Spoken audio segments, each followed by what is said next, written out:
Ju si ish ushtarak, si e kujtoni këtë libër? Jo, unë për të parë në jetën time kam parë që ushtarakët bën një krim. Ushtarakët italian nuk kishin pse bllokonin qytetarët e lirë që ikin nga tmerri, nga një kazino totale kombëtare ku çdo gjë bëj ishte kthyer në malë. Bllokohen dhe bëhet një fash, quhet atëherë fash. Ç'ishte kjo fash nga për njerëzit e pafajshëm që ikin nga tmerri.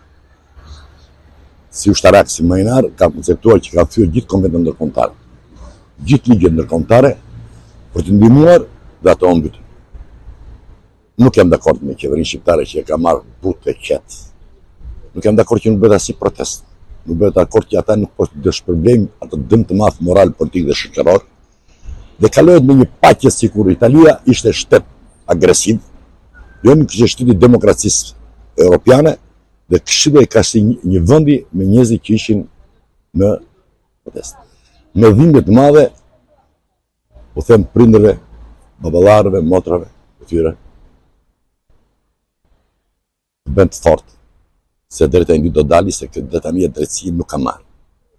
Si detar, them të vi turp ushtarakve italian, të vi turp dhe të ndihen kokullur për atë krim monstruos që kanë bërë.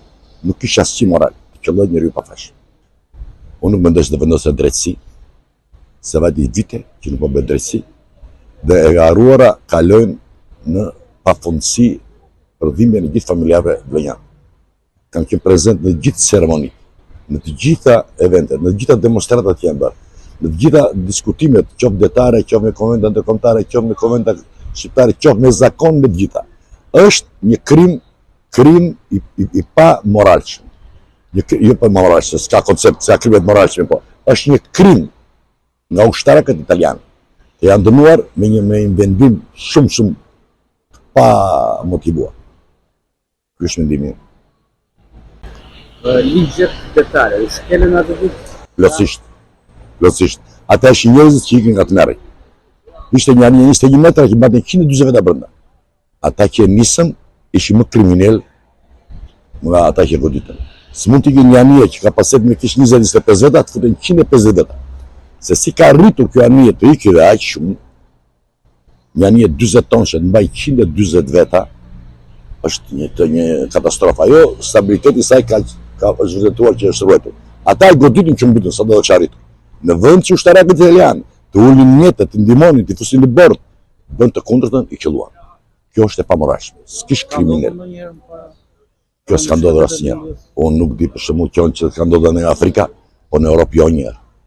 Ne shikojmë që vinë refugjatët nga Irani, nga Afganistani, nga gjithë anët, mundohen të gjithë të ndihmojnë, nuk mundohen të i luftojnë. Kjo është rasti pa precedent.